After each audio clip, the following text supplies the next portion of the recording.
السلام عليكم ورحمة الله وبركاته، ازيكم يا سنة تالتة عاملين ايه؟ وحشيني جدا جدا والله.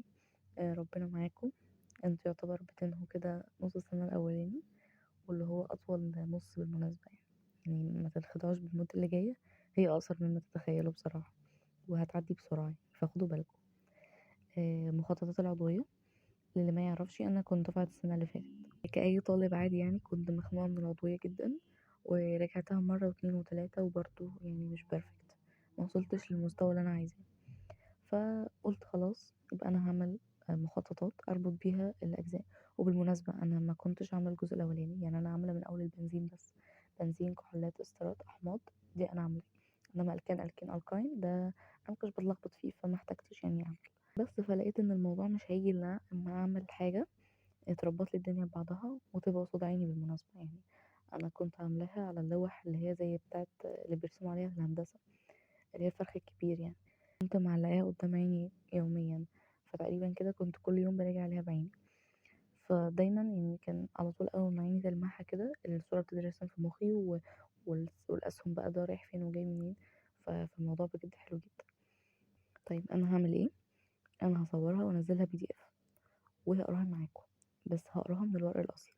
ليه؟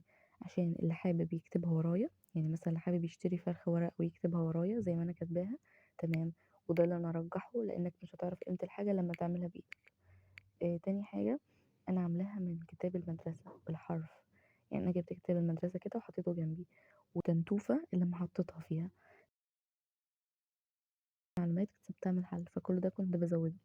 يعني بالله عليكم ما تخشوا الامتحان إلا لما تذاكروا الورق ده كويس كويس جدا كمان. افضل انكم تعملوه زي ما بقول لكم على فرخ ورق وتحطوه، انا كنت لازقاه على الحيطه، تمام، عشان الموضوع هيساعدكم بجد. طيب انا هنزله امتى؟ عايزين دلوقتي تشوفوا الدنيا، بس هو مش هيفيدكم في حاجه دلوقتي، انه عايز حد مخلص المنهج، مخلصه ويعني مخلصه كويس.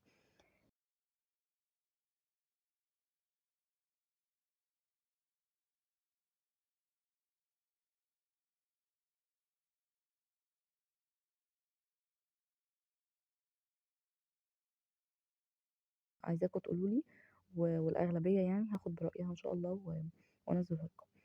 ده كان بالنسبه للعضويه. اسئلتكم بقى انتوا ما شاء الله، يعني كل حد سأل في اتجاه.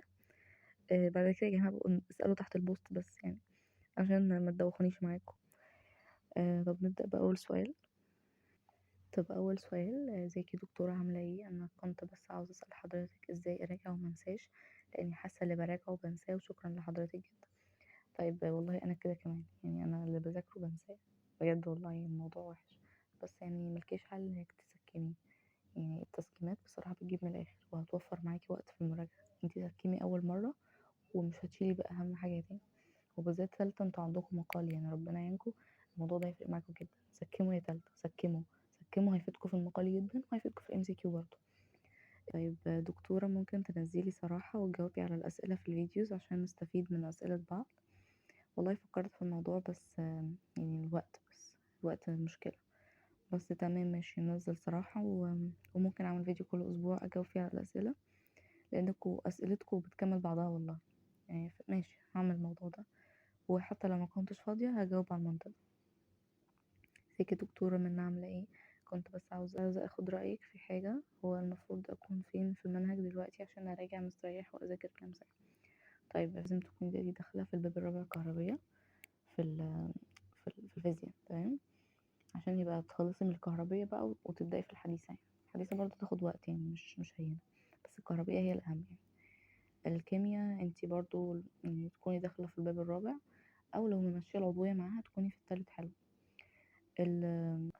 يعني بتفنشي في التالت، ويا سلام بقى لو كنتي دخلتي على المناعة، لأن البيولوجيا الجزئية كبيرة كبيرة بغباء بجد، ومليانة تفاصيل وهي أصلا اللي بيلعب عليها في الامتحان. العربي بصي انتي المفروض تكوني بتفنشي النحو وبتفنشي الأدب، وماشية تدريب بقى مستمر على القراءة والحاجات دي، لأن ده اللي هيفيدك يعني. الإنجليش أنا مش عارفة انتوا عندكوا كام يونت بصراحة، بس لو 6، بس لو 12 زي اللي كانوا عندنا، ف يعني خلصي أول 6 يونتس، خلصيهم وذاكريهم كويس، يبقى كويس جدا.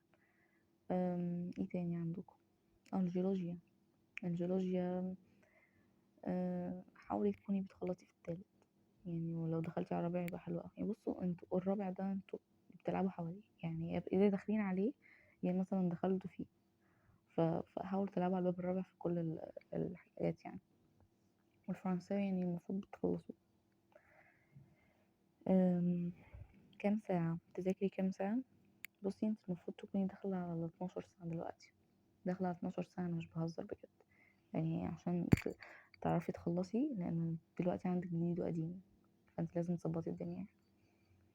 طيب في برضو كومنت تاني، مش بلحق أحل بالقدر اللي أنا عاوزاه، ازاي كنتي بتنظمي وقتك وقت انت ايه مظبطة الجديد، وخصوصا الفيزياء انت حليتي كذا كتاب. بصي تلحقي تحلي بالقدر اللي انت عايزاه، يبقى ممكن انت بتاخدي وقت كتير في الحل، يعني هو ممكن ده يكون النقطة دي، بس انت حاولي تعالجي النقطة دي، بالذات في الفيزياء، انت شكلك بتتكلمي عن الفيزياء. الفيزياء يا جماعة خدوا بالكم من التايمر. السنة اللي فاتت والله كان الناس عارفة الأسئلة وملحقت تحل، فخدوا بالكم من الوقت. أنا عارفة إنكم في الأول، وعارفة إنكم لسه بتتدربوا، بس يعني إيه، ما تناموش جنب السؤال، يعني شوفوا يعني أكيد ده مثلا نابع إنك مش فاهمة الجزئية دي، في حد بيحل نوعية المسائل، تمام.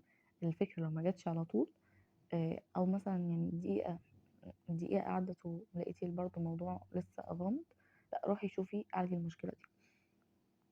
كنتي بتنظمي وقتك ازاي وتسبقي المدرسين؟ بصي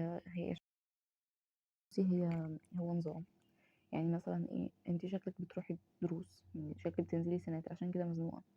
انا ساعات كتير قوي جت عليا فترة كنت اوقف كل حاجة، اوقف كل حاجة بجد، يعني اروح اقول لهم انا مش هنزل الاسبوعين الجايين، واقعد بقى اشوف إيه اللي ناقصني، الم ومعرفش ايه وكده.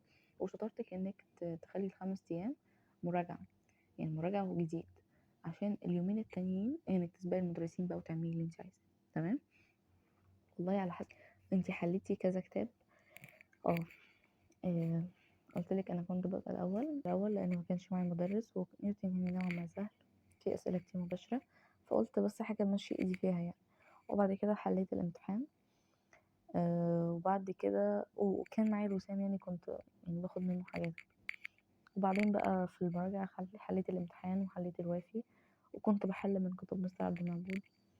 يعني بصي هي كل حاجه بتيجي بالتنظيم، يعني نظمي وقتك، وانا عارفه والله ربنا يعينكم والدروس وتخطيطها وكده، بس يعني لو بتركبي مواصلات استغلي الفرصه دي، انك مثلا قاعده نص ساعه في المواصلات راجعي، هيفرق معاكي والله. السلام عليكم، ممكن دعوه؟ ربنا يوفقك يا رب يا هبه، وان شاء الله تفرحي انت وزمايلك كلهم يا رب، وربنا معاكم يا رب. وشكرا والسلام عليكم ورحمه الله وبركاته. بس كده يا سنه ثالثه،